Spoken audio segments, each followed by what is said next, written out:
જય શ્રી કૃષ્ણ, જય આટકેશ. હર્ષિત મહેતા ફરીથી આજે રક્ષાબંધનના પવિત્ર તહેવાર નિમિત્તે આપની સમક્ષ આવી ગયો છું.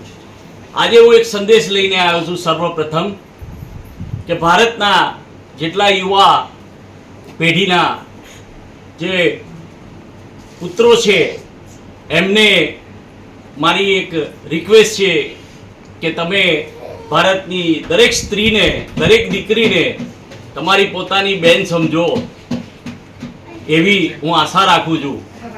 કારણ કે આજે આ વધતા જતા બળાત્કાર, રેપ અને આ મસ્કરીઓના કેસમાં ખરેખર આપણે બહુ સારું નથી કરી રહ્યા. માટે મારી આજનો એક મોટામાં મોટો સંદેશ એ છે ભારતના દરેક નવયુવાન દીકરાઓને કે તમારી પોતાની બેન સમજી અને આજની આ આપણી દીકરીઓને સમજો તો વધારે સારું રહેશે. મારી આટલી તમને રિક્વેસ્ટ છે. અને રક્ષાબંધનમાં ભાઈ બહેનને આપે ગિફ્ટ, એવી રીતે હું પોતે તમારી જોડે આ ગિફ્ટ માગી રહ્યો છે કે તમે ભારતની નહીં, દુનિયાની તમામ દીકરીઓને તમારી પોતાની બેન સમજો. બસ. જય શ્રી કૃષ્ણ, જય શ્રી કૃષ્ણ. આજે રક્ષાબંધનના પવિત્ર તહેવાર નિમિત્તે મારે 3 બહેન છે, પણ એ પોતપોતાના સાસરે હોવાથી ત્યાં પણ એમના બધા કુટુંબીજનો ભેગા થયા છે એટલે નથી આવી શકતી. એના ફળ સ્વરૂપે મને રક્ષા કુરિયર કરી હતી. અને અમે બે ભાઈઓ છે. અમારે કોઈ દીકરી ન હોવાથી અમારે ભાઈઓને અમે દીકરી ગણી છે. અને આજે આ સ્પેશિયલ ટાઈમ કાઢી અને બરોડાથી મારી ભાણી આવી છે. એ પોતે પ્રિન્સિપાલ છે સ્કૂલની અંદર. મારા ભાણેજ જમાઈ પણ આવ્યા છે, જે આઈઓસીમાં ચીફ એકાઉન્ટન્ટ છે. ભાણીનો ભાણો પણ છે, તીર્થ. ભત્રીજાનો દીકરો પણ છે, એટલે મારો દીકરો પણ છે, મન. દીકરાનો દીકરો એટલે દીકરો મારો પણ છે, જય. આ છે નક્ષ, દીકરાનો દીકરો. અને આ મારી ભાણીની ભાણી છે. અને હા, અમારા વડીલ શ્રી, મારા મોટા ભાઈ છે રમેશભાઈ. પેલા છે મારા ભત્રીજાભાઈ, પેલા મારા ભત્રીજા બહુ છે, ઘરની દીકરી છે. આ બેન અગાઉ આવી ગયા છે પિક્ચરમાં, પણ આજે ફરીથી બિનાલી બેન છે. પેલા મારી પુત્રવધુ છે કિંજલબેન, બીજી છે એ પણ પુત્રવધુ છે નેહાબેન. અને ભત્રીજાઓ અમારી વાઈફને તો તમે કદાચ જાણતા જ હશો, આ મારો દીકરો છે. અને પેલા અમારા ડોક્ટર સાહેબ, જે મેં તમને ઓળખાણ આપી હતી પ્લેસ્ટરના.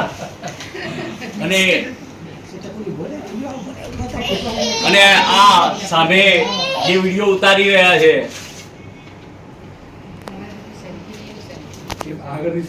એ ધવલભાઈ છે, આજના વિડીયો શૂટિંગના કલાકાર. હવે આપણે અહીંયા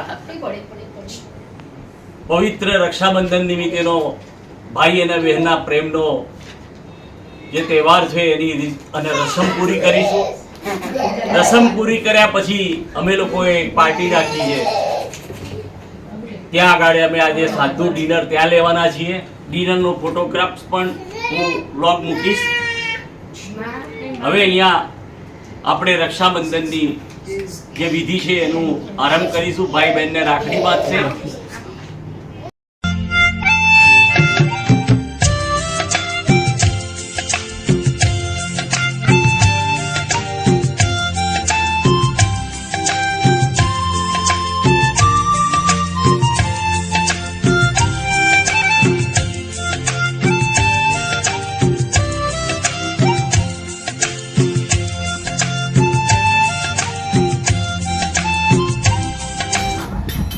જય શ્રી કૃષ્ણ.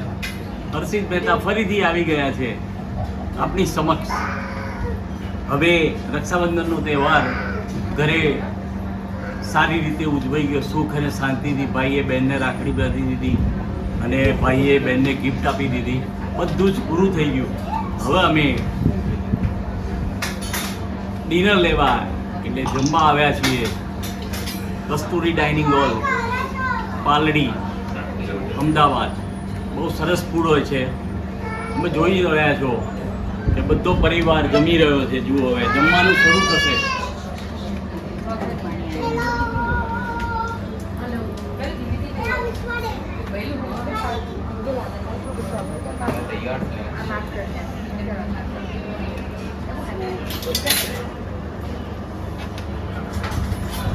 ખાસ કરીને ડોક્ટર સાહેબ બિલ ચૂકવવાના છે એટલે ડોક્ટર સાહેબને બધી આઈટમો પીરસાઈ જશે એટલે એનો ફોટો મૂકીશું. તો તમને પણ મોંમાં પાણી આવી ગયું હોય તો આવી જાઓ. Most welcome. અને જો મારો વિડીયો તમને ગમ્યો હોય આજનો રક્ષાબંધનનો તો લાઈક, શેર એન્ડ સબસ્ક્રાઈબ કરજો. અને ફરીથી હું રિક્વેસ્ટ કરું છું ભારતના દરેક નવયુવાનોને કે દેશની તમામ દીકરીઓને તમારી પોતાની બહેન ગણે. બસ. જય શ્રી કૃષ્ણ. જય આકેશ.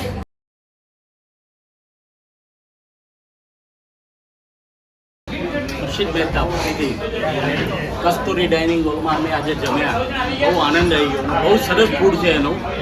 હું પણ તમને રિક્વેસ્ટ કરું છું કે તમે પણ બધા આવો પ્રસંગ હોય કસ્તુરી ડાઇનિંગ હોલમાં જમવા આવો. પ્રસંગ હોય તો પ્રસંગ પણ કસ્તુરી ડાઇનિંગ હોલમાં આવો. બેન્ક્વેટ હોલ છે, બધું જ છે.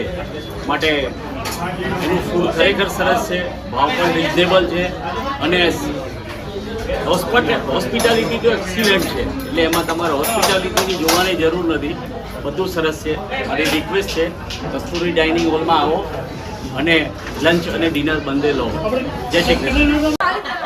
અમારી આ ચેનલને લાઈક, શેર અને સબસ્ક્રાઇબ ચોક્કસ કરજો. કરો છો ને?